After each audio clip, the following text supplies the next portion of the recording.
اے لوگو تم سب کے سب اللہ کے در کے فقیر ہو، محتاج ہو، اور اللہ وہ ذات ہے جو غنی بھی ہے اور حمید بھی۔ غنی کا مطلب بے پرواہ، جسے کسی کی ضرورت نہ ہو۔ حمید کا معنی قابل تعریف۔ تو اللہ نے ہمیں اس آیت میں بتایا کہ ہم سب اللہ کے در کے محتاج ہیں۔ اللہ تعالیٰ نے انسان کو اشرف المخلوقات پیدا کیا، سب سے زیادہ عزت والی مخلوق، اور انسان کو عزت دے کے یہ بتایا کہ تم نے صرف میرے سامنے جھکنا ہے، کسی اور کے سامنے نہیں جھکنا۔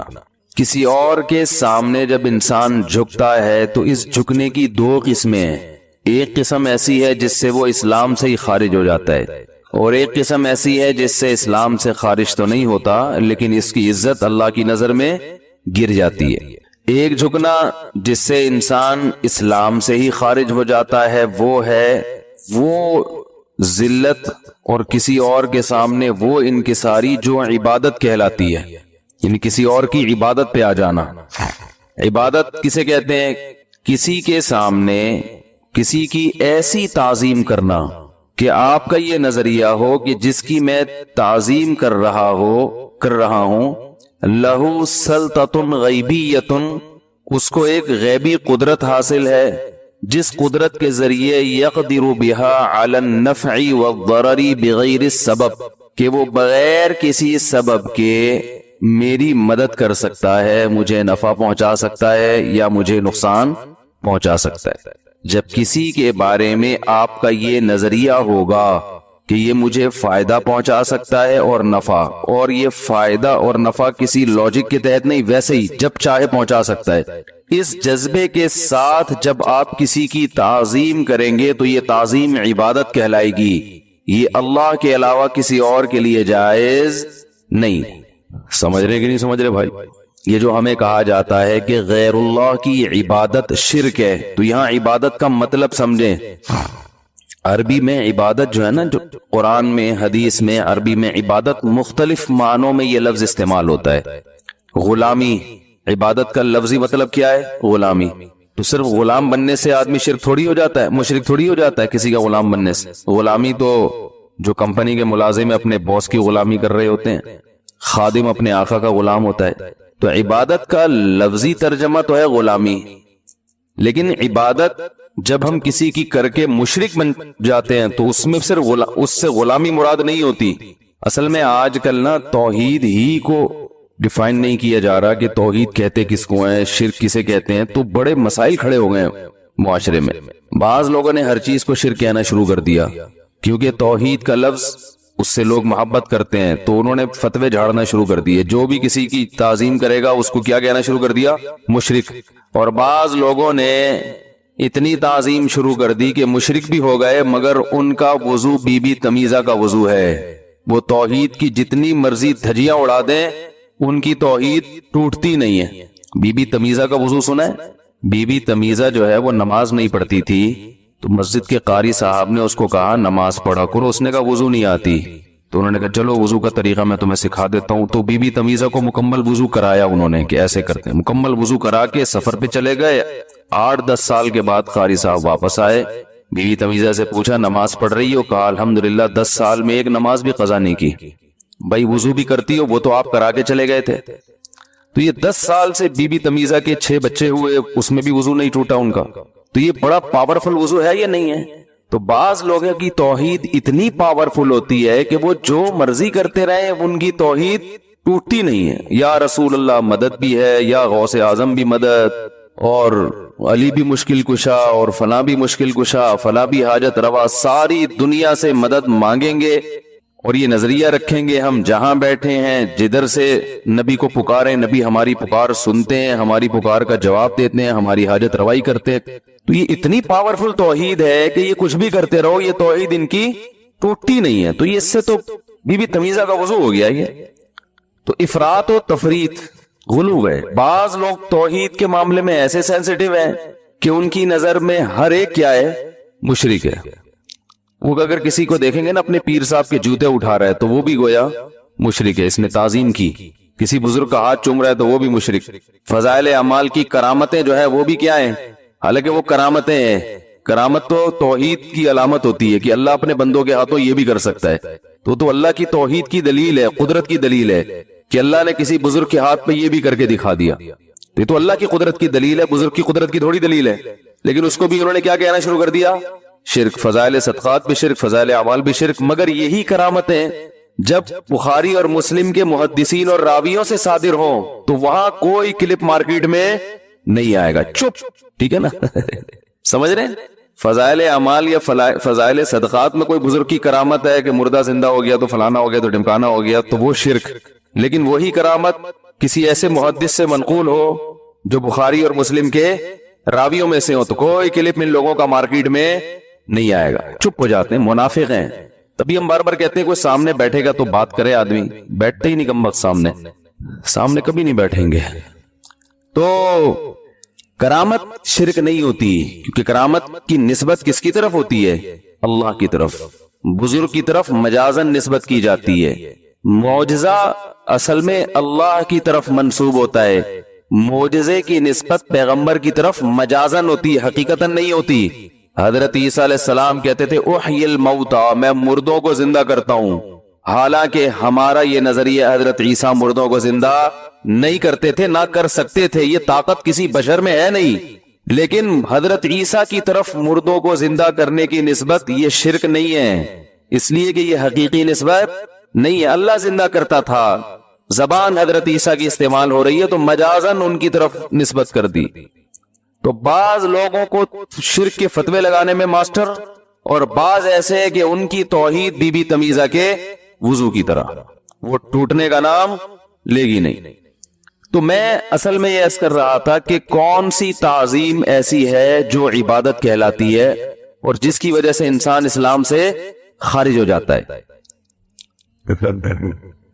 کہتے ہیں کسی کے سامنے ایسی تواضع, ایسی انکساری اور ایسی ذلت, کسی ایسے کے سامنے جس کے بارے میں آپ کا یہ نظریہ ہو کہ یہ میرے نفع اور نقصان پر قدرت رکھتا ہے اور نفع اور نقصان پہنچانے کے لیے کسی سبب کا محتاج نہیں. ایک مثال دیتا ہوں, مثال کے بغیر بات سمجھ میں نہیں آتی. دیکھو ہم نماز میں اتحیات میں بیٹھتے ہیں دو زانوں, کیا خیال ہے, بیٹھتے ہیں کہ نہیں بیٹھتے؟ ہاتھ ہمارے کہاں ہوتے ہیں پتہ ہوگا نا آپ لوگوں, گھٹنوں کے قریب ہوتے ہیں ہاتھ. دو زانوں بیٹھنا یہ نماز میں اللہ کے سامنے ہم تمیز سے بیٹھتے ہیں نا, یہ تمیز سے بیٹھنا صرف ایک تعظیم ہے یا عبادت بھی ہے؟ بولو بھائی, صرف تعظیم نہیں ہے بلکہ عبادت ہے. لیکن یہی تمیز سے آپ اپنے ابا کے سامنے بھی بیٹھتے ہوگے اگر تمیزدار خاندان سے آپ کا تعلق ہوگا. بعض دفعہ انسان تمیز سے اپنے ابا کے سامنے بھی بیٹھا ہوتا ہے نا. دو زانوں بھائی ٹانگیں تو نہیں پھیلاتے نا ابا کے سامنے, تمیز سے نہیں بھی بیٹھے تو ایک دفعہ بیٹھ کے دیکھیں. ابا بیٹھے ہیں تو آپ دو زانوں تمیز سے ان کے سامنے ایسے کر کے بیٹھ گئے تو کیا مشرک ہو جاؤ گے؟ ہے بھائی. حضرت جبریل علیہ الصلوۃ والسلام جب انسانی شکل میں رسول اللہ صلی اللہ علیہ وسلم کی خدمت میں حاضر ہوئے تو دو زانوں آپ کے سامنے آ کے بیٹھے. فَأَسْنَدَ رُكْبَتَيْهِ إِلَىٰ رُكْبَتَيْهِ وَوَضَعَ كَفَّيْهِ عَلَىٰ فَخِذَيْهِ. حدیث کے الفاظ ہیں کہ اپنے گھٹنوں کو آپ صلی اللہ علیہ وسلم کے گھٹنوں سے ملایا. یہ جب ہی ممکن ہے جب دونوں دو زانوں بیٹھے ہوں. ارے بھائی اتحیات کی شکل میں جب بیٹھے ہو تو ہی گھٹنا گھٹنے سے مل سکتا ہے نا. اور پھر آ کے نبی صلی اللہ علیہ وسلم سے سوال پوچھا مل ایمان, ایمان کیا ہے؟ تو یہ بڑی تمیز سے ادب احترام سے بیٹھے تھے نبی کے پاس, وہی پوزیشن جو اتحیات میں ہوتی ہے. تو کیا ہم یہ کہیں گے کہ حضرت جبریل نے محمد صلی اللہ علیہ وسلم کی تعظیم کی, وہی تعظیم جو ہم اللہ کی کرتے ہیں, تو گویا آپ نے عبادت کی, گویا پھر آپ معاذ اللہ مشرک ہو گئے؟ تو یہ کہنا درست ہوگا؟ تو سوال پیدا ہوتا ہے فرق کیا ہے اس تعظیم میں اور اس تعظیم میں؟ بھائی سجدہ کرنا اللہ کو عبادت ہے, یہ عبادت کسی اور کے لیے جائز نہیں ہے. لیکن اللہ نے فرشتوں کو حکم دیا آدم کو سجدہ کرو. کیا خیال ہے بھائی؟ تو سوال یہ پیدا ہوتا ہے کہ اے اللہ تو نے تو اپنے سوا کسی کی عبادت کو حلال کبھی بھی نہیں کیا, تو فرشتوں کو کیوں کہہ رہا ہے کہ آدم کی عبادت کریں؟ یہ تو شرک ہے, اللہ شرک کی اجازت دے سکتا ہے بھائی؟ تو فرق کیا ہے اس سجدے میں اور اس سجدے میں جو ہم کرتے ہیں؟ فرق یہ ہے کہ جب آپ ابا کے سامنے دو زانوں تمیز سے بیٹھتے ہیں تو ابا کی تعظیم ہے, ادب ہے, احترام ہے. لیکن دل میں یہ جذبہ نہیں ہے کہ یہ تعظیم میں اس لیے کر رہا ہوں کہ یہ جو سامنے والا اتنا قابل تعظیم ہے کہ میں اس کا ایسا غلام ہوں کہ یہ میری ذات پہ جو چاہے تصرف کر سکتا ہے، یہ جب چاہے مجھے فائدہ پہنچا سکتا ہے، جب چاہے مجھے نقصان پہنچا سکتا ہے۔ یہ فائدہ پہنچائے گا بھی تو سبب کے تحت۔ بھائی تھانے دار کے سامنے آپ دو زانوں بیٹھتے ہیں اس لیے کہ فائدہ پہنچا سکتا ہے، نقصان بھی پہنچا سکتا ہے، لیکن ایک دائرہ کار ہے، اس دائرے سے آگے نہیں جائے گا۔ تعلقات استعمال کرے گا، یہ سبب ہے۔ بندوق کا استعمال کرے گا، یہ سبب ہے۔ آپ اگر اس سے بڑا تعلق لے آئے، بلکہ وہ آپ اس کے سامنے دو زانوں بیٹھے تھے، ہے بھائی علاقے کا کوئی ایس ایچ او صاحب تھے، تو اس کو اس پہ بھی غصہ آئے کہ سردہ کیوں نہیں کر رہے، اور اسے اپنا کارڈ نکال کے دیا میں ایس ایچ او، آپ نے کارڈ نکالا کہ میں ڈی ایس پی ہوں۔ جیسے وہ ایک آدمی کو کسی نے چاقو دکھایا، بولا تیری جیب میں جو کچھ ہے نکال دے، اس نے بندوق نکالی، اس نے بولا اب تیری جیب میں جو کچھ ہے تو نکال دے، تو اب بجائے آپ اس کی تعظیم کریں وہ آپ کی تعظیم شروع کر دے گا۔ تو عام نارملی ہم جب کسی کی کو عزت دیتے ہیں، رسپیکٹ دیتے ہیں، تو یہ مقصد نہیں ہوتا کہ یہ ہمارے نفع اور نقصان پر قدرت رکھتا ہے۔ اگر کوئی شخص کسی پیر و مرشد کی تعظیم کرے، سجدہ بھی نہ کرے، صرف تمیز سے دو زانوں بیٹھے اور یہ نظریہ رکھے کہ یہ پیر صاحب بہت پہنچے ہوئے ہیں، ان کو منا کے رکھو ورنہ یہ مجھے فائدہ بھی پہنچا سکتے ہیں اور نقصان بھی، تو یہ بھی کافر ہے۔ اور آج کل جاہل پیروں کی تعظیم اسی جذبے سے ہو رہی ہے، ورنہ اس کمبخت پیر کے پاس نہ علم ہے نہ تقوی ہے، بس اس خوف سے کہ پتہ نہیں ہماری کچھ بگاڑ نہ دے، تو یہ بھی شرک ہے۔ کیوں بگاڑے گا؟ کیا ہے اس پوٹلے کے اندر جو نہ اس کی شکل اس قابل ہے کہ اس پہ عقیدت کی جائے، نہ توند؟ اس پیر جاہل پیروں کی توندیں دیکھی آپ نے؟ میں نہیں کہہ رہا کہ جس کی بھی توند ہے تو خدا نخواستہ وہ جاہل ہے۔ بعض لوگ بزرگ ایسے ہوتے ہیں جو قدرتی طور پر بھاری جسم کے، تو بڑے بڑے صحابہ ایسے ہیں جو بھاری جسم کے تھے، لیکن there are two types of tones, ایک نیچرل ہو قدرت کی طرف سے، ہر شخص کا اسٹرکچر ایک جیسا نہیں ہوتا، اللہ نے کسی کو بھاری بنایا، کسی کو دبلا بنایا، کسی کو کیسا بنایا، تو یہ تو خدا کی طرف سے ہے۔ تو صحابہ میں بھی تھے، تابعین میں بھی، آج بھی بڑے بڑے اللہ والے ہیں جن کے جسم بھاری ہیں، لیکن ایک توند وہ ہوتی ہے جو صدقے کے بکرے کھا کھا کے، بولو نا بھائی، نکلی ہو، جو مدرسے کے چندے کھا کے نکلی ہو، جو یتیموں کو دکھا دکھا کے، کچھ یتیم رکھے ہوئے ہوتے ہیں بعض لوگوں نے، یتیم دکھایا، چندہ لیا، کچھ تھوڑا یتیم پہ، باقی اپنے اوپر۔ یہ والی جو توند ہے اس کا اسٹائل بالکل یونیک قسم کا ہوتا ہے، یہ اکثر پکڑی جاتی ہے یہ والی توند۔ لیکن افسوس کی بات ہے ایسی توندوں والوں کے عقیدت مند زیادہ ہیں، جو اس قسم کی توند رکھنے والے لوگ ہیں ان سے عقیدت کرنے والے زیادہ ہیں، اور ان سے عقیدت کرنے والے ٹوٹ کے عقیدت کرتے ہیں۔ کیوں؟ ان کا یہ نظریہ ہوتا ہے کہ یہ پیر صاحب سے ہماری بگڑی بنے گی۔ کسی عالم، مفتی، عام نارمل بزرگ جو بیچارہ سیدھا سادے سے ہوں، کہ بھائی میں بھی تمہاری طرح کا انسان ہوں، کیا خیال ہے، میرے اپنے گھر کے مسائل حل نہیں ہو رہے، تمہارے کہاں سے حل کروں گا، کوئی اس طرح کی بات کرے، لوگ محبت کریں گے اس سے؟ بولے یار یہ تو ہماری طرح کا انسان ہے، اس کے پاس کیا رکھا ہے، ٹماٹر خرید رہا ہے، کبھی آلو خرید رہا ہے، کبھی گاڑی کو دھکا لگا رہا ہے۔ لوگ ایسے شخص کو بزرگ ماننے کے لیے تیار، بولو نا، نہیں ہے۔ بزرگ کی ڈیفینیشن یہ کچھ ذرا ہٹ کے کچھ ہٹ کے ہو۔ کیا بتاؤں میں، آپ نام لے کے بتا سکتا ہوں کون کون الو بنا رہا ہے طبیعت سے، کہ نام لینا مناسب نہیں ہے، بیانات بہت پھیل گئے ہیں، طبیعت سے الو بنا رہے ہیں۔ بعض ایسے ہیں جو بڑی فٹنس بھی ہے ان کی، توندے نہیں نکلی، وہ اور ڈیڑھ ہوشیار ہے، انہوں نے کہا توند، آج کل مفتی صاحب نے توند کے خلاف کچھ بولنا شروع کیا تو فٹنس بھی ہے ان کی، چہرے پہ ایسا رونق، آپ بھول جاؤ بھائی، ایک نمبر کی، کیا بتاؤں میں، حرام خور ہیں، تعویذوں اور گنڈوں کے نام پہ لوگوں کو طبیعت سے الو بنایا ہوا ہے۔ یوٹیوب کے چینل چلا رہے ہیں، رسالے نکال رہے ہیں، ہر مہینے رسالے نکل رہے ہیں، یہ پڑھ لو تو یہ ہو جائے گا، یہ پڑھ لو تو وہ ہو جائے گا، فلانا جن، فلانی چڑیل، فلانا موکل، حصار۔ لوگ ان ناموں سے ہی بڑے متاثر ہوتے ہیں، یار موکل، یہ تو ہمارے موکل کو بھی، حمزات کو بھی جانتا ہے، ٹوپی ڈرامہ ہے، موکل حمزات کچھ بھی نہیں ہوتا، بکواس ہے، آپ ہی ہو بس، اور کچھ نہیں ہے۔ وہ کہنا آپ کے موکل پہ قبضہ کر لیا ہے، بولے بھائی کیا ہے، کس پہ قبضہ کیا ہے، دکھا تو صحیح۔ بہت دن ہو گئے عاملوں کی گتنی بنائی ہے میں نے، مجھے بھی ابھی عجیب سا فیل ہو رہا تھا ٹھیک ہے نا، عجیب سے کچھ کمی سی محسوس ہو رہی تھی۔ اصل میں کچھ دن پہلے میں نے ایک پیر کو دیکھا ہے، 2-4 دن پہلے، ماشاءاللہ وہ اور اس کے مریدین پھٹنے والے ایک دھماکے کے ساتھ، خود بخود ہی کھا کے نا، ایک وقت کی نماز نہیں ہے مسجد میں تکبیر اولیٰ کے ساتھ، نہ پردے کے احکام میں پابندی ہے، کوئی مونچھیں ایسے رکھی ہوئی ہیں جیسے کوئی پتہ نہیں کوئی محلے کا ڈاکو ہے. پہلے کم از کم لوگ شکل دیکھتے تھے کہ کچھ چہرے سے لگے, اب شکل کا بھی کانسیپٹ ختم ہو گیا. کہتے ہیں ان کے پاس کچھ ایسے علوم ہیں جو علماء کے پاس نہیں, علوم پہ چل رہے ہیں علوم. ابھی پچھلے ہفتے ایک بہت بڑے عامل سے میری ملاقات ہوئی, عالم نہیں عامل, جنہوں نے بڑے کورسز کیے ہوئے عملیات کے. میں ان کو سائڈ پہ لے گیا, میں نے کہا چھاؤں میں آؤ یار. میں نے کہا مجھے تو پتا ہے کہ تم طبیعت سے الو بنا رہے ہو لوگوں کو, تم نے پتہ نہیں فلاں جگہ بھی چلا کاٹا, فلاں جگہ بھی چلا کاٹا. میں نے کہا مجھ سے نہیں چھپاؤ یار, مجھے تو پتا ہے کہ تم کیا کر رہے ہو, الو بنا رہے ہو. کہہ رہے خدا کی قسم الو بنانے کے علاوہ کچھ بھی نہیں ہے اس میں. اور کہا میں چونکہ مشہور ہو گیا بڑا, بہت بڑا, تو جو چھوٹے چھوٹے مجھ سے آ کے کہتے ہیں, جو چھوٹے عامل ہیں, وہ سمجھتے ہیں ہم تو الو بنا رہے لیکن شاید یہ سچی مچی کا ہو.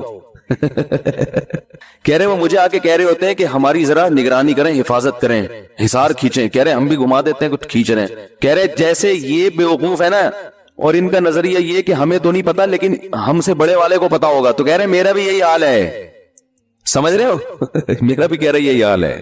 تو خیر عامل کی گت تو بنتی رہتی ہے, اس پہ تو بہت بیانات ہیں. لیکن عاملوں کی ایک اور مسئلہ کہ پیر صاحب بھی آئے ہوئے ہیں مارکیٹ میں نا, وہ کہتے نہیں ہے کہ میں عامل ہوں, میں بزرگ ہوں. بس کیوں بزرگ ہو, کیا ہے تمہارے اندر بھائی؟ بس پہنچے ہوئے, فلاں سے گدی ملی ہے ان کو, فلاں کا ہاتھ ہے ان کے سر پہ, تو فلاں کے سر پہ ہاتھ کی وجہ سے بال تو نکلے نہیں ان کے سر پہ, اتنی برکت بھی نہیں ہوئی, بس فلاں کی وجہ سے ان کو ملا ہوا ہے.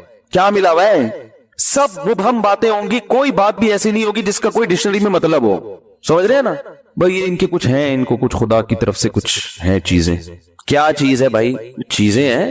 یہ دیوبندی ہو, اہل حدیث ہو, بریلوی ہو, اور کتنے فرقے ہیں, شیعہ ہو یا مسلمین ہو, اس میں سب ایک جیسے ہیں, یاد رکھنا. اس میں کبھی دھوکے میں نہ آنا کہ فلاں کا خلیفہ تو فلاں کا ٹوپی ڈرامہ, یہ سب ایک جیسے. الا ان اولیاء اللہ لا خوف علیہم ولا هم یتقون. بزرگ کی ڈیفینیشن کیا ہے؟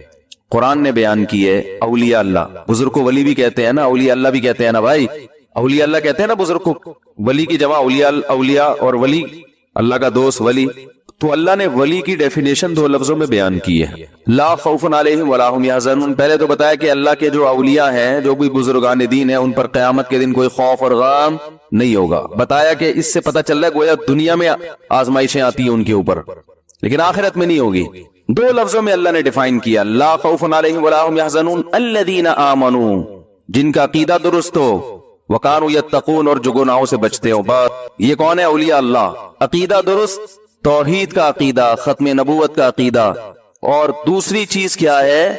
گناہ سے بچتے ہو, تقوی, نظر کی حفاظت, نماز قضا نہ کرتے ہو, جماعت سے نماز, تکبیر اولیٰ کا اہتمام. اس میں کہیں بھی نہیں ہے کہ وہ کوئی ٹھیا لگا کے بیٹھے ہوئے ہوں اور یوں کر کے توجہ ڈالیں تو بندہ ہل جائے, ہوتا ہے نا, اور وہ ان کو منا کے رکھو گے تو بگڑی بنتی رہے گی, ان کو ناراض کر دیا تو وہ کچھ کر دیں گے, تو جس سے کیا ہو جائے گا؟ نقصان ہو جائے گا. رسول اللہ صلی اللہ علیہ وسلم سے بڑا ولی کون ہو سکتا ہے؟ 13 سال مکہ میں تکلیفیں برداشت کی ہیں, پھر وہاں سے مدینہ کی طرف ہجرت کی. آپ یوں کر دیتے, آپ یوں کر دیتے تو سب کچھ ہو جاتا. ہدایت چاہتے تھے کہ عمر بن خطاب کو اور ابو جہل بن ہشام کو ہدایت ملے, تو یوں نہیں کیا, دعا مانگی اللہ ان دونوں میں سے کسی ایک کو تو دے دے, دعا مانگی اللہ سے. پھر احد میں پھر لڑائیاں لڑی ہیں آپ صلی اللہ علیہ وسلم نے, پھر بدر میں لڑائیاں ہیں, غزوہ خندق میں لڑائی لڑی ہے. اگر یہ ساری طاقتیں, غیبی طاقتیں آپ کے ہاتھ میں ہوتی تو نہ خندقیں کھودنے کی ضرورت, نہ پیٹ پہ پتھر باندھنے کی ضرورت, نہ 313 کو 1000 کے مقابلے میں لا کے لڑانے کی ضرورت, نہ احد میں مشوروں کی ضرورت کہ کیا طریقہ کار اختیار کیا جائے, اسٹریٹجی کیا ہونی چاہیے اس دفعہ لڑائی کی. یہ تو سارے مشورے غزوہ خندق میں مشورہ لے رہے ہیں کہ بھائی یہ تو چاروں طرف سے قبائل نے مل کے حملہ کر دیا, کیا کریں, جنگ کیسے لڑنی چاہیے, مشورے لے رہے ہیں. سلمان فارسی کو بلایا رضی اللہ عنہ کہ عرب میں تو ایسی لڑائی ہم نے کبھی دیکھی نہیں ہے کہ چاروں طرف سے حملہ ہو رہا ہے, آپ بتاؤ جب آپ کے ملک میں ایسی لڑائیاں ہوتی تھی تو کیا کیا کرتے تھے؟ حضرت سلمان فارسی نے فرمایا ہم خندقیں کھودتے ہیں. مشورہ ہوا بھائی اس کے علاوہ کوئی آپشن نہیں ہے. غیبی طاقتیں ہوتی تو ان مشوروں کی اور ان لڑائیوں کی اور اتنی ٹینشن کی کیا ضرورت تھی بھائی؟ جو جاہل پیر ہے نا آج کل کا جاہل پیر, وہ بیٹھا ہوا ہے توند نکال کے, بس نہ اس کا کوئی بزنس ہے, سمجھ رہے ہیں, نہ محترم کا کوئی باپ دادا سے کوئی جاگیر ملی ہے, ان کو جائیداد ملی ہے, نہ کوئی مخلص مریدوں کے ہدیے ہیں. ایک ہدیہ وہ ہوتا ہے جو لوگوں کو الو بنا کے, صحیح ہے نا, لیا ہے تعویذ گنڈوں کے نام, اور ایک ہدیہ وہ ہوتا ہے جو کوئی واقعی کوئی آپ سے عقیدت کرتا ہے تو وہ آپ کو کوئی ہدیہ دے دے، وہ اتنا بڑا نہیں ہوتا کہ اس میں لینڈ کروزر آ جائے، کیونکہ اس قسم کے ہدیے ہم بہت بھگتے ہوئے ہیں، ٹھیک ہے نا؟ وہ اتنا ہوتا ہے جتنی عقیدت ہے. 5 روپے کی عقیدت تو 5 روپے دے دے گا آپ کا کوئی معتقد. بہت زیادہ عقیدت 5000 کی ہو جائے گی میرے بھائی، کیا خیال ہے؟ 5000 سے زیادہ عقیدت کے لیے بہت سامنے والے کو انسپائر کرنا پڑتا ہے کہ میں بہت زیادہ نیک ہوں، معمولی نیک نہیں ہوں. پھر 5000 سے اوپر تھوڑا سا گراف جائے گا، لیکن وہ بھی لاکھوں کروڑوں تک اتنا نہیں ہو جاتا کہ پلاٹ خریدے جائیں، جائیدادیں بنائی جائیں اور بنگلے خریدے جائیں اور بھائی پیر صاحب کے ہاتھ میں سونے کی انگوٹھی تو چاندی کی ادھر لاکٹ یہ والا، اور پھر خود بھی کھا رہے ہوں، اپنے بھائیوں کو بھی کھلا رہے ہوں، اور پورے سلسلے مریدوں کے خلیفوں کے ڈیفنس میں بنگلے بن رہے ہوں. اس کی علاوہ میرے بھائی دال میں کچھ کالا کالا بولو نا بھائی ہے. اس کے لیے ضروری ہے کہ آپ سامنے والے کو یہ جتلائیں کہ میں بہت پہنچا ہوا ہوں. مجھ پہ انویسٹ کرنا گویا اپنے اوپر انویسٹ کرنا ہے، سمجھ رہے ہو نا؟ مجھے خوش رکھو گے تو بگڑیاں بنتی رہیں گی، مجھے ناراض کرو گے تو بگڑی بولتے کیوں نہیں بھائی، بگڑی بگڑ جائے گی تمہاری، خراب ہو جائے گی. ریٹ چل رہے ہیں آج کل، پیر صاحب آپ کے علاقے میں آئیں گے تو اتنا ان کا اتنے پیسے ملیں گے. پیر صاحب آپ کے گھر کھانا کھائیں گے تو چونکہ آپ کے گھر جلوہ افروز ہوئے، ہوائیں انہوں نے آپ کے گھر میں چھوڑی ہے، جو بھی انہوں نے الٹے سیدھی چیزیں کھائی ہے نا، تو پھر اس کے اتنے چارجز مرید کے ذمے ہیں. مولانا اشرف علی تھانوی رحمہ اللہ تعالی، اللہ ان کی قبر کو نور سے بھر دے، بسا اوقات لوگ ان کے پاس ہدیہ لے کے آتے تھے نا تو وہ انکار کر دیتے تھے. وہ کہتے تھے کہ اب یہ رواج چل پڑا ہے کہ جب کسی پیر و مرشد کے پاس جانا ہے تو ہدیہ لازمی لے کے جانا ہے، اب یہ رواج چل پڑا ہے، اس کو ختم. بعض دفعہ مرید کے دل میں یعنی وہ خوش نہیں ہوتا دل سے، وہ کہہ رہا ہے پیر صاحب کو اگر نہیں دیے تو وہ کیا سوچیں گے. یہ پہلے زمانے میں ہوتا تھا بہت زیادہ. ایک سیٹھ نے ان کو بھری محفل میں ایک بڑی رقم دی ہدیے کے طور پہ. کیا اللہ نے جگر عطا کیا تھا، حضرت مولانا اشرف علی تھانوی رحمہ اللہ نے وہ بھری محفل میں اس سے گفٹ وصول کیا، ہدیہ وصول کیا، بھاری رقم تھی. پھر اس کو تنہائی میں الگ سے بلا کے وہ سارا گفٹ واپس کر دیا. سمجھ رہے ہیں بات کو کہ نہیں سمجھ رہے؟ کہا دیکھو مسئلہ یہ ہے کہ ہر دفعہ گفٹ دینا جب بھی کسی سے ملاقات ہو یہ ویسے ہی ٹھیک نہیں ہے. اس سے یہ وہم ہونے لگتا ہے پتہ نہیں یہ مجبور ہو کے تو نہیں دے رہا، کہیں دل کی خوشی ہے نہیں اور یہ سوچ کے دے رہا ہے کہ پتہ نہیں کیا سوچیں گے پیر صاحب، خالی ہاتھ ہی آ جاتے ہیں ہمیشہ. تو فرمایا کہ ہونا تو یہ چاہیے تھا. اور دوسری بات یہ کہ آپ سے میری بے تکلفی نہیں، میں آپ کو جانتا نہیں ہوں، اور اتنا بڑا گفٹ آپ نے اٹھا کے مجھے، اتنا بڑا ہدیہ آپ نے اتنی بڑی رقم مجھے دے دی.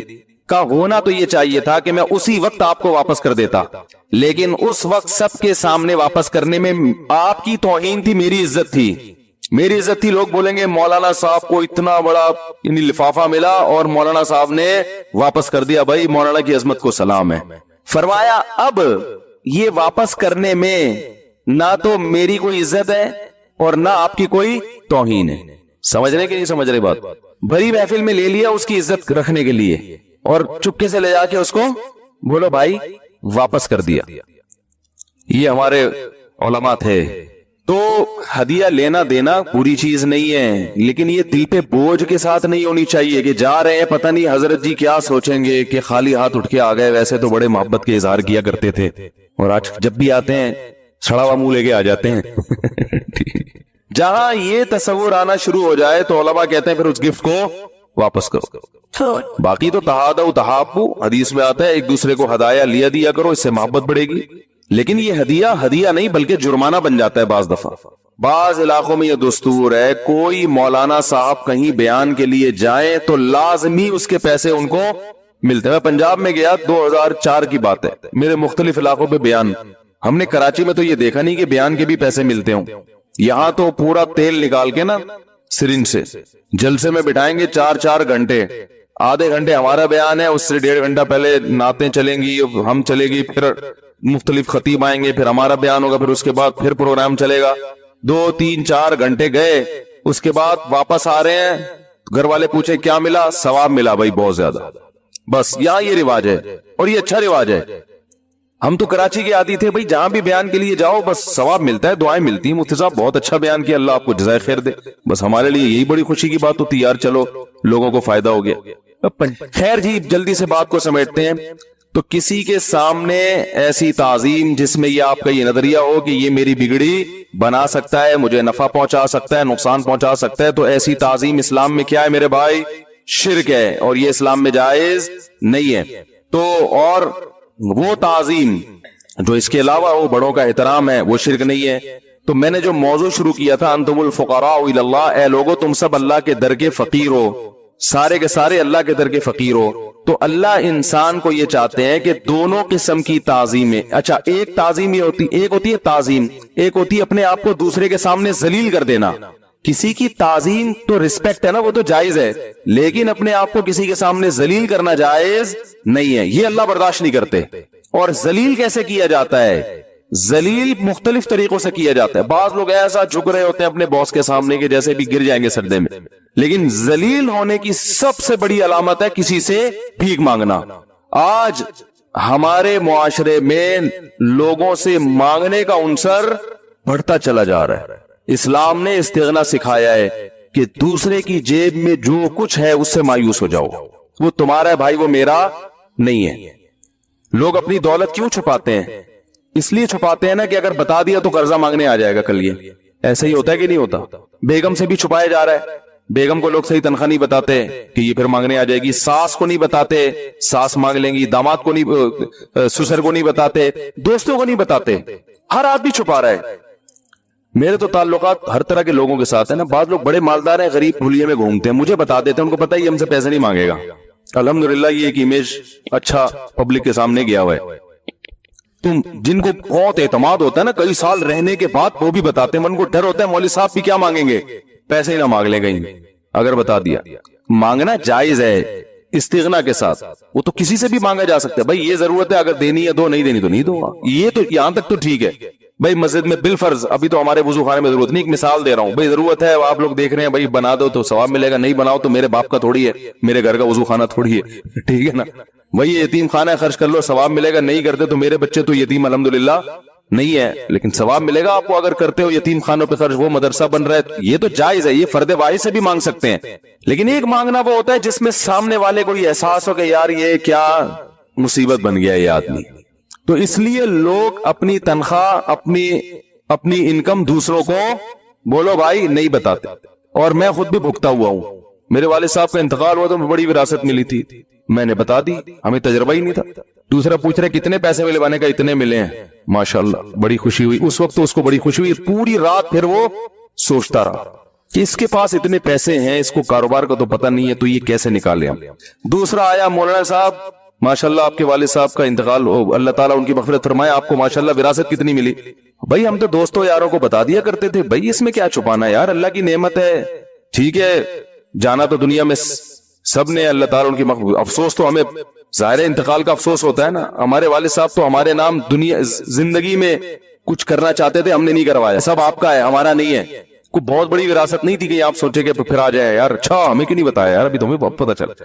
جتنی بھی تھی، چاہے 5,000 ہو، چاہے 10,000 ہو، چاہے 1 کروڑ ہو، چاہے 5 لاکھ ہو، چاہے 2 لاکھ ہو، ہر چیز کے خریدار مارکیٹ میں موجود. اگر آپ بولو گے مجھے 1 لاکھ روپے ملے تو یہ بھی بہت سے لوگوں کی نیندوں کو 1 لاکھ بھی اڑائے گا کہ یار 1 لاکھ بھی تو پیسے تو ہے نا، تو 50,000 لگا دو. 50 آپ کے 50 میں 50 دے دو تو میں اس سے 1 مہینے میں اتنے کما کے یہ اصل بھی ریٹرن ہو جائے گا.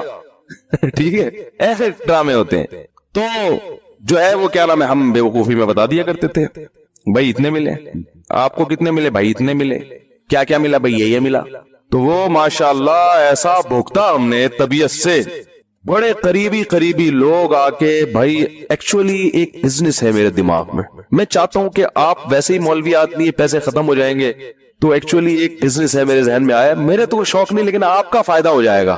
اور ہمیں چونا لگا کے فلاں اتنے 1,000 اس کو پکڑا ہے، اتنے 1,000 اس کو پکڑا ہے. وہ کپڑے کا کاروبار کرے گا، وہ پلاٹوں میں انویسٹمنٹ کرے گا، وہ گولے گنڈے کی ریڈی لگائے گا، وہ سبزیوں کا کاروبار کرے گا. اور اس کے بعد ایک دن آیا کہ ہم اپنی ایف ایکس کو 40,000 میں قسطوں پہ ایف ایکس خریدی میں نے. سمجھ رہے ہو؟ وہ بھی ایک شاگرد ہے، زکات سمجھ کے مجھے دے دی ہوگی. پیسے لیے اس نے، لیکن بعض دفعہ انسان کہتا ہے اب کیا یہ بغیر فری میں تو لیں گے نہیں. 40,000 کی ایف ایکس خریدی میں نے قسطوں پہ. ڈینٹنگ پینٹنگ کا کام ہاتھ سے کیا ہے اس نے، یعنی چھت گری بھی ہے تو یوں کیا. تو ایف ایکس میں یہ بڑا فائدہ. وہ پھر دوبارہ اللہ نے الحمدللہ، اب میں کوئی ایسا غریب آدمی نہیں ہوں، اللہ کا شکر ہے، سب کچھ کھانے پینے کو اللہ دے رہا ہے ہمیں. دوبارہ اللہ نے کھڑا کر دیا اپنے پاؤں پہ، بلکہ اس سے بھی گئے تھے، وہ بھی بہت بعد میں لی.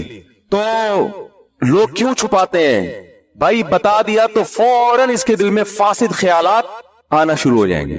تو آپ اپنے آپ کو ایسا بنا دیں کہ لوگ آپ پر اعتماد کر کے بتائیں کہ میرے پاس 1 ارب روپیہ ہے، ٹھیک ہے نا، ایسا اپنے آپ کو بنا دو. تو پتا ہے بھائی اس کی صحت پہ کوئی اثر پڑنے والا نہیں ہے کہ اس کے پاس 1 کروڑ ہے، 1 ارب ہے، 10 ارب ہے، 20 ارب. میرے پاس بڑے بڑے لوگ آتے ہیں بتاتے ہیں میری اتنی فیکٹریاں ہیں، میرے اتنے، میں اتنا ارب پتی آدمی ہوں، میرا یہ کارڈ رکھ لیں. ادھر ہم کارڈ لے کے ادھر ڈسٹ بن میں، الحمدللہ میرا یہ معمول ہے. یہ جتنے لوگ مجھے کارڈ دیتے ہیں نا، میں یوں ہوں میں یوں ہوں، یہ اس کو فہمی میں نہ رہے کہ میں کارڈ سیو کرتا ہوں. بھائی میرے کس کام کا ہے تو صحیح ہے نا، وہ فیکٹری ہے ماشاءاللہ، اللہ اور 2 فیکٹریاں بنایا آپ. وہ کہتے ہیں آپ کو کوئی کام پڑے، بھائی ہم دعا کرتے ہیں اللہ کرے کہ ہمیں کوئی ایسا کام نہ پڑے کہ ہاتھ نہ پھیلانے پڑے کسی کے سامنے، اور اللہ نے اب تک بچایا ہوا ہے. تو فوراً میں گھر والوں کو کہتا ہوں بھائی یہ کارڈ ہے ڈسٹ بن میں، یہ ڈسٹ بن میں ڈال دو. تو اپنے آپ کو انسان ایسا بنائے کہ کسی کوئی فیکٹری کا مالک ہے، کوئی کیا ہے، بھائی آپ کی بلا سے میں تو، جو مجھے اللہ دے رہا ہے میرا تو وہی ہے، بس جو میرے بٹوے میں پیسے پڑے ہوئے ہیں وہ ہے میرے، باقی سارے تمہارے ہیں میرے نہیں ہے نا. دیکھو نبی صلی اللہ علیہ وسلم سے صحابی نے پوچھا حدیث کا مفہوم ہے عزت کا طریقہ کیا ہے، کیسے عزت حاصل ہو، حدیث کا مفہوم ہے. آپ نے فرمایا جو کچھ لوگوں کے پاس ہے اس سے مستغنی ہو جاؤ.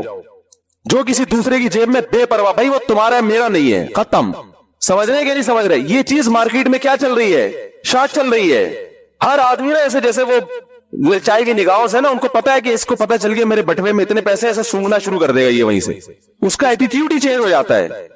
آپ کی نظر میں امیر ہو غریب ہو برابر. ہاں یہ ایک الگ بات ہے کہ جو معاشرے میں عزت دار آدمی ہوتا ہے اس کو تھوڑا الگ طریقے سے بات کی جاتی ہے، کیونکہ وہ تھوڑی سی بے عزتی پر غصے ہو جاتا ہے. یہ حدیث میں آتا ہے انزل الناس منازلہم، جو جس کا مقام ہے اس کو وہ مقام دو. یہ ایک الگ چیز ہے کہ مالدار آدمی کو آپ نے ایئر کنڈیشن روم میں بٹھا دیا، غریب آدمی کو آپ نے سادہ کمرے میں بٹھا دیا کیونکہ وہ اے سی کا عادی ہے، یہ پنکھے پہ گزارا کر لے گا. یہ استغنا کے خلاف نہیں ہے، یہ تو جیسے جو ہو اس کو وہ عزت دینی چاہیے.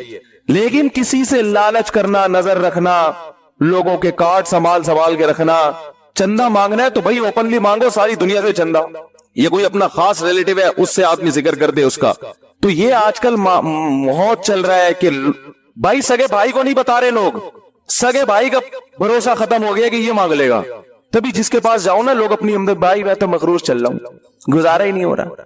پھر تنائی میں جا کے کہہ رہا ہوگا اللہ تیرا دیا میرے پاس بہت کچھ ہے، میں اس لیے کہہ رہا تھا کہ یہ ڈر بھی رہے ہوتے نا اللہ کا عذاب نہ آ جائے، اللہ اس کو بتا دیا نا یہ کھا جائے گا مجھے.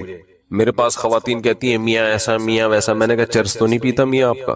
نہیں بھائی چرسی نہیں، اللہ کا شکر ہے چرسی نہیں ہے، شکر ادا کرو چرس نہیں پی رہا، ٹھیک ہے نا. میاں کیا ہوتے ہیں آج کل بہت سے، بولو نا چرسی بھی ہوتے ہیں. بھائی میاں ٹائم نہیں دیتا، وہ بھائی رات کو تو گھر میں آ جاتا ہے نا، ہاں رات کو آ جاتا ہے، باقی سارا دن دوستوں میں بیٹھے رہتے ہیں. ایسے ایسے میاں بھی ہیں آوارہ گردی میں ہی لگے رہتے ہیں، رات بھی گھر میں بیگم کو ٹائم بولو نا نہیں دیتے.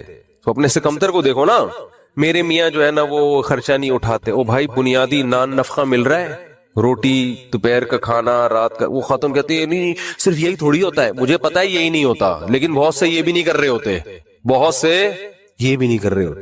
پھر عورتیں ترستی ہیں کہ چلو آدھا تم کر لینا آدھا راشن ہم ڈال لیں گے، شادی تو کر لو، ٹھیک ہے نا، کوئی اچھا میاں تو مل جائے. یہ کم از کم پورا خرچہ تو اٹھا رہا ہے، اگرچہ وہ پورا اتنا نہیں دے رہا جتنا عام لوگ دیتے ہیں، گزارا تو ہو رہا ہے نا. میاں کا نام تو لگا ہوا ہے. ساس کے مسئلے بہت گھروں میں ہیں، ساس یہ کرتی ہے ساس وہ کرتی ہے. تو میں بتاتا ہوں ساسیں تو اس سے بھی زیادہ خطرناک ہوتی ہیں. تو نبی اچھا مرد کے بارے میں بھی ایسا ہی ہے، بھائی بیگم یہ نہیں کرتی وہ نہیں کرتی یہ نہیں کرتی، ابے فلاں کی بیگم کو جا کے دیکھ ٹھیک ہے نا، فلاں کو جا کے دیکھ، تو شکر ادا کر. ایک صاحب نے بڑے دیندار تھے، وہ کہہ رہے یار میری بیگم جو ہے نا وہ صحیح پردہ نہیں کرتی ہے، میری بیگم جو ہے یہ کرتی ہے وہ کرتی ہے، دیندار نہیں ہے. تو میں نے کہا یار نماز پڑھتی ہے؟ اس نے کہا. میں نے کہا موٹا موٹا پردہ کرتی ہے، ایسا تو نہیں بالکل ہی ماڈرن اور لڑکی بن کے اسکرٹ پہن کے جا رہی ہو؟ کہہ رہے نہیں ایسے. میں نے کہا شکر کرو بھائی، ایسے ایسے لوگ ہیں خود دیندار ہیں، حاجی نمازی، بیگم صاحبہ سلیو لیس کپڑے پہن کے بازاروں میں گھومتی ہیں. تو شکر ادا کرو، چلو واجبی پردہ تو ہے نا کم از کم، زیادہ کے چکر میں بس گزارا چلاؤ، کیونکہ مسائل ہے نا. بڑی مصیبت سے بچنے کے لیے چھوٹی مصیبت کو برداشت کرنا پڑتا ہے. علیحدگی کے بعد بڑی مصیبتیں ہیں، وہ زیادہ ٹینشن ہے وہ. کیونکہ یاد رکھو شیطان جو ہے نا یہ بہت بڑی فلم ہے، آپ کو بتا دوں میں، شیطان اتنی بڑی فلم ہے نا کہ میں نے دنیا میں شیطان سے بڑی فلم نہیں دیکھی. یہ پتہ ہے کیا کرتا ہے کمبخت، جب آپ ساتھ رہو گے نا تو ایک دوسرے کی نیگیٹو چیزیں لے کر آئے گا سامنے. جس دن آپ میں علیحدگی ہوئی آپ ایک دوسرے کی پازیٹیو چیزیں یاد دلاتا ہے. پھر یہ جن میاں بیوی میں بھی طلاقیں ہوئی ہیں نا، تو جب ساتھ رہ رہے تھے تو شوہر بھی بیوی کی نیگیٹو چیزوں کو، عورت بھی شوہر کی نیگیٹو چیزوں کو زیادہ دیکھ رہے ہوتے ہیں. یہ بھی نہیں کرتی، یہ بھی نہیں کرتی، وہ کہتی ہے یہ بھی نہیں کرتا، وہ بھی نہیں کرتا.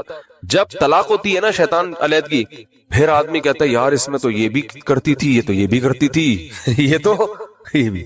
کہیں اور شادی ہو جائے گی نا، پھر آپ کو کہ یار پرانی والی کم از کم ایسی کمبخت تو نہیں تھی، اس میں اتنا تو شعور تھا یار. ٹھیک ہے تمیز سے بات نہیں کرتی تھی، لیکن یار اتنا تو تھا کہ اگر میں چائے کا بولتا تو چائے تو بنا کے دے دیتی تھی. یہ شیطان ہے.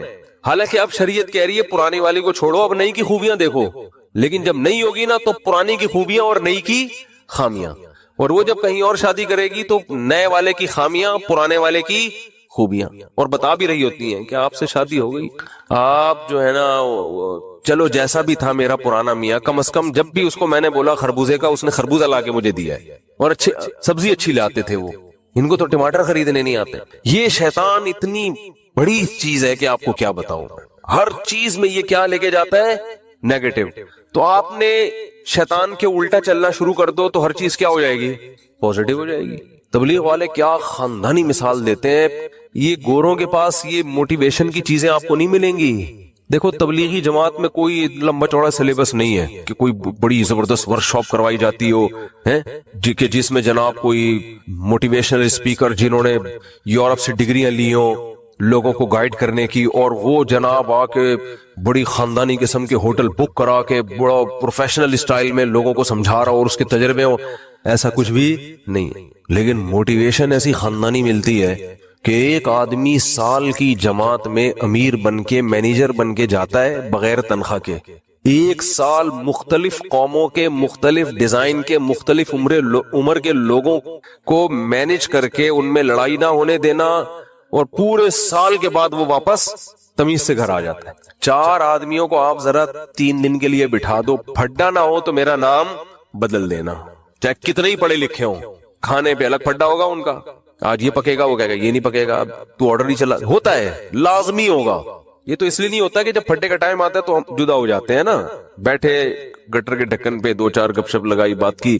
پھڈا ہونے سے پہلے ہی کیا ہو جاتے ہیں؟ الگ. 3-4 دن کسی کے ساتھ رہو، ایک ہدف ہو، تو آپ دیکھو چھوٹی چھوٹی باتوں پہ جھگڑے شروع ہو جائیں گے آپ کے. چھوٹی چھوٹی باتوں، کھانے پہ جھگڑے شروع ہو جائیں گے. بہت دیکھیں ہم نے. 1 سال کی جماعت ہوگی، پیدل جماعت ہوگی، گرمیاں ہوں گی، گاؤں دیہاتوں میں لاکھوں پتی. امریکہ سے آیا ہوا آدمی بلوچستان کے پسماندہ علاقے میں ٹوٹے پھوٹی مسجد میں قیام کیا ہوا ہوگا. اس نے لوٹے سے استنجا کر رہا ہوگا، وہ ٹیشو سے پھر بھی بہتر ہے، بہرحال لوٹے سے کیا کر رہا ہوگا. تو یہ موٹیویشن کہاں سے ملتی ہے ان کو بھائی؟ اس میں کیا الفاظ ہیں؟ 2-4 چھوٹے چھوٹے لفظ ہیں جو اسلام نے دیے ہیں اور وہ یاد کیے ہوئے. اسلام نے کیا کہا ہے بھائی؟ بدگمانی مت کرو، مثبت سوچو. یہ کہا ہے نا. صحابی نے عرض کیا تھا یا رسول اللہ، ایک صحابی نے دیکھا نا آپ کی کیا نیکی ہے کہ نبی نے آپ کو دنیا میں جنت کی بشارت دی. انہوں نے کہا کچھ بھی نہیں، رات کو سب سے دل صاف کر کے سوتا ہوں. رات کو سوتا ہوں تو کیا کرتا ہوں؟ دل صاف. کہ بھائی جس نے الٹی بات کی اس کو سیدھا کر لیتا ہوں. یہی ہوتا ہے نا کہ وہ یہ جو کہہ رہا تھا یہ غلط مطلب نہیں، یہ اس کا صحیح مطلب بھی لیا جا سکتا ہے. وہ فلاں جو مجھ پہ غصہ ہوا تو اصل میں حسد کی وجہ سے نہیں، اس کے دل میں میری اصلاح کا جذبہ بہت زیادہ ہے، اس لیے وہ ایکسائٹیڈ ہو گیا. سمجھ رہے ہیں کہ نہیں سمجھ رہے ہیں؟ دل صاف کر کے سونا یہ بہت بڑی نیکی ہے. تو وہ کتنا زبردست لفظ تبلیغ والے بولتے ہیں، پوزیٹو کوشش کرتے ہیں نا. آپ سوچو کہ بھائی بڑے کا ادب اس لیے کیا جائے کہ اس کی نیکیاں آپ سے زیادہ ہیں، اس کی زندگی زیادہ ہے تو اس کو زیادہ نیکیوں کا ٹائم ملا ہے، تو غالب یہی ہے کہ نیکیاں اس نے آپ سے زیادہ کی ہوں گی. چھوٹے پہ شفقت یہ سوچ کے کی جائے کہ اس کے گناہ آپ سے کم ہے. کیا ہٹو بچوں مثال ہے یا نہیں بھائی؟ وہ ہم پتہ کیا کہہ رہے ہوتے ہیں، یہ چھوٹا ہے اس کو کیا پتا، میری نمازیں بھی اس سے زیادہ، میری زکاتیں بھی اس سے زیادہ. یہ تو بھی بچہ ہے کل کا، ابھی تو اس نے کوئی قربانی دی نہیں ہے، میں نے ماں باپ کی خدمت بھی اس سے زیادہ کی. اور بڑے کے بارے میں سوچتے ہیں کہ جو بدماشیاں میں کر رہا ہوں وہ اس نے مجھ سے زیادہ ہی کی ہوں گی. ٹھیک ہے نا؟ جو برائیاں مجھ میں ہے، اس کی عمر 10 سال بڑی ہے تو 10 سال اس کے گناہ مجھ سے زیادہ ہیں. تو عقل کے لحاظ سے تو بات ٹھیک ہے، لیکن جب یہ ٹھیک ہے تو وہ بھی تو ٹھیک ہے نا کہ نیکیاں زیادہ کی ہوں گی اس نے.